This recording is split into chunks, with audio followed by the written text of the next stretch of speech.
School খুলেছে রে মোল্লা, school খুলেছে গৌসুল আজম মাইজভান্ডারি স্কুল খুলেছে। সপ্তম সবুজ অভিযান বৃক্ষরোপণ কর্মসূচি 2026 এর শুভ উদ্বোধন ঘোষণা করছি। মুহাম্মদের একটি ডালে 5টি ফুল তার ফুটে। তার কাছ থেকে এসেছি, তার কাছে আমাদেরকে ফিরে যেতে হবে।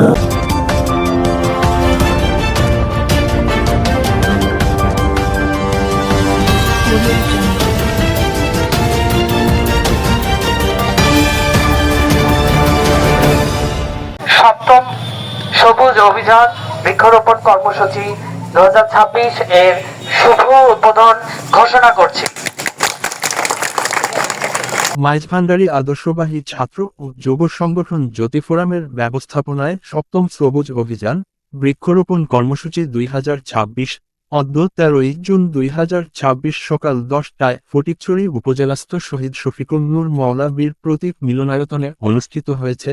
বিশিষ্ট মাইজভান্ডারি লেখক ও গবেষক, মাইজভান্ডারি গাউসিয়া হক কমিটি বাংলাদেশ কেন্দ্রীয় পর্ষদের সম্মানিত সিনিয়র সদস্য, জ্যোতি ফোরামের প্রতিষ্ঠাতা ও প্রধান উপদেষ্টা জনাব মোহাম্মদ শাহেদ আলী চৌধুরী মাইজভান্ডারির সভাপতিত্বে উক্ত কর্মসূচির প্রধান অতিথি হিসেবে উপস্থিত ছিলেন চট্টগ্রাম 2 ফটিকছড়ি আসনের মাননীয় সংসদ সদস্য আলহাজ সরোয়ার আলমগীর এমপি।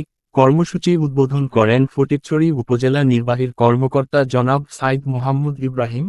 আমন্ত্রিত অতিথি হিসেবে উপস্থিত ছিলেন চট্টগ্রাম বিশ্ববিদ্যালয় সমাজতত্ত্ব বিভাগের সম্মানিত সহযোগী অধ্যাপক জনাব ডক্টর হানিফ মিয়া। কর্মসূচির শুরুতে বিভিন্ন শিক্ষা প্রতিষ্ঠানের শিক্ষার্থী, জ্যোতি ফোরাম ও শুকর এ মওলা মঞ্জিলের সকল সদস্যদের অংশগ্রহণের সপ্তম সবুজ অভিযান উপলক্ষে উপজেলা প্রাঙ্গণ থেকে শুরু করে ফটিকছড়ি বাজার প্রদক্ষিণ করে সচেতনতামূলক বর্ণাঢ্য র্যালি পরিচালনা করা হয়। পরবর্তীতে সংগঠনের সাধারণ সম্পাদক নেওয়াজ শাহরিয়ার আসিফের সঞ্চালনায় আলোচনা সভা অনুষ্ঠিত হয়। কোরআন তালাওয়াত, নাতের রাসূল ও মাইজভান্ডারি কালাম পরিবেশনার পর অতিথিবৃন্দ আলোচনায় অংশগ্রহণ করে। অনুষ্ঠানে স্বাগত বক্তব্য রাখেন সংগঠনের সভাপতি জয়নুল আবেদিন তাওরাত। শুভেচ্ছা বক্তব্য রাখেন জ্যোতি ফোরামের উপদেষ্টা চট্টগ্রাম মেডিকেল সেন্টারের বিশেষজ্ঞ চিকিৎসক ডাক্তার পঞ্চানন দাস, দৈনিক পূর্বকোণের চিফ ফটোগ্রাফার জনাব মিয়া আলতাফ, আল আরাফা ইসলামী ব্যাংকের কর্মকর্তা এহসান উল্লাহ। অতিথিদের আলোচনার পর চলতি বছরে 1000 চারা রোপণের অঙ্গীকার নিয়ে উপস্থিত সকলের মধ্যে প্রায় 5 শতাধিক চারাগাছ বিতরণ করা হয়। এ সময় জ্যোতি ফোরামের উপদেষ্টা পরিষদের সদস্যবৃন্দ, জ্যোতি ফোরামের কেন্দ্রীয় পরিষদ সদস্যবৃন্দ, বিভিন্ন ইউনিট সদস্যবৃন্দ, বিভিন্ন স্কুল কলেজের শিক্ষক, ছাত্রছাত্রীবৃন্দ, রাজনৈতিক নেতৃবৃন্দ উপস্থিত ছিলেন। গাছ লাগাই পরিবেশ বাঁচাই, লাগাবো গাছ বাঁচাবো দেশ, ভালো থাকবে পরিবেশ, সবুজ পৃথিবী গড়তে চাই, বেশি করে গাছ লাগাই, পরিবেশ বাঁচলে বাঁচবে প্রাণ, পরিবেশ বাঁচাতে গাছ লাগান, গাছ লাগাবো নিয়ম করে, সবুজ ছড়াক ঘরে ঘরে, মরুভূমি নয় সবুজ বন, এই হোক আজ মোদের বন। স্কুল খুলেছে রে মোল্লা, স্কুল খুলেছে গৌসুল আজম মাইজভান্ডারি স্কুল খুলেছে। গৌসুল আজম মাইজভান্ডারি, গৌসুল আজম হক ভান্ডারি। আমাদের রাহবার সৈয়দ হাসান মাইজভান্ডারি, ওনার যে কার্যক্রম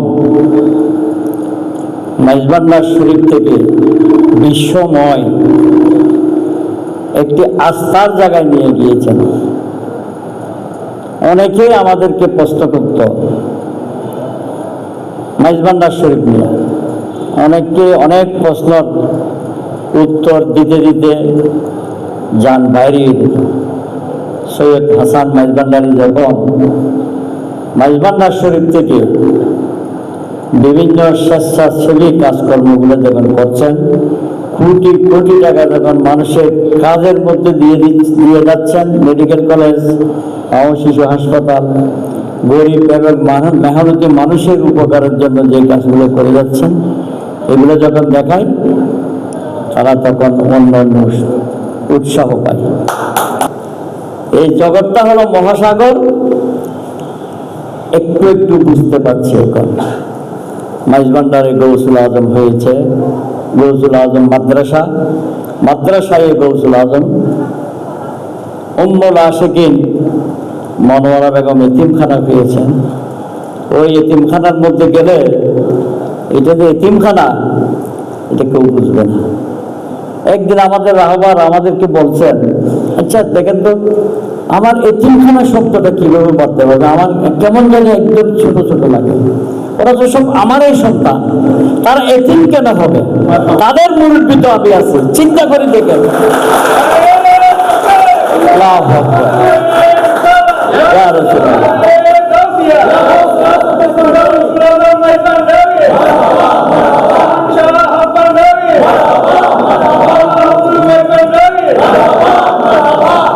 দায়িত্ব না, যে বললাম পাখিদেরও যেরকম দায়িত্ব, একই সাথে যদি ওরা কাদেরকে এখানে নিয়ে আসতে পারলো তাদেরই শুধু দায়িত্ব, এই বিষয়টা এরকম না। বিষয়টা সামাজিক আন্দোলনের রূপ দিতে হবে।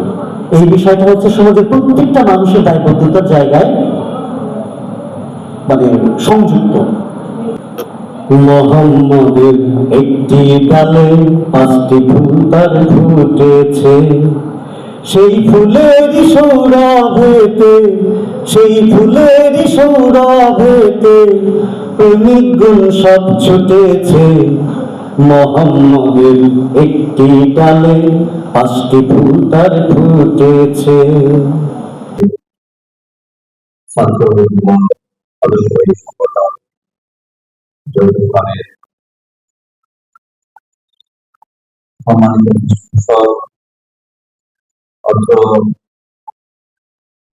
পদ্ধতিগত ভাবে ওই রহমতুল্লিল আলামিন রসুলের পাক সাল্লাল্লাহু আলাইহি ওয়াসাল্লামের ধারাবাহিকতায় আমরা শ্রেষ্ঠতম এবং লাস্ট এন্ড ফাইনাল ত্রাণকর্তা হিসেবে আমাদের এই ফরিদ শরীফ বেলাভূমিতে গৌসুল আজম মাঝভান্ডারী তসিব এনেছেন। এটাই আমরা দেখতে পাচ্ছি। কারণ আমরা যদি রূপ ধরি তাহলে গৌসুল আজম মাঝভান্ডারী কিবলা কাবার এই আহ্বান হচ্ছে কি জাতি ধর্ম বর্ণ নির্বিশেষে সকলেই ওনার কৃপায় ধন্য হওয়ার জন্য উনি মুক্ত আহ্বান করেছেন। এই ধারাবাহিকতায়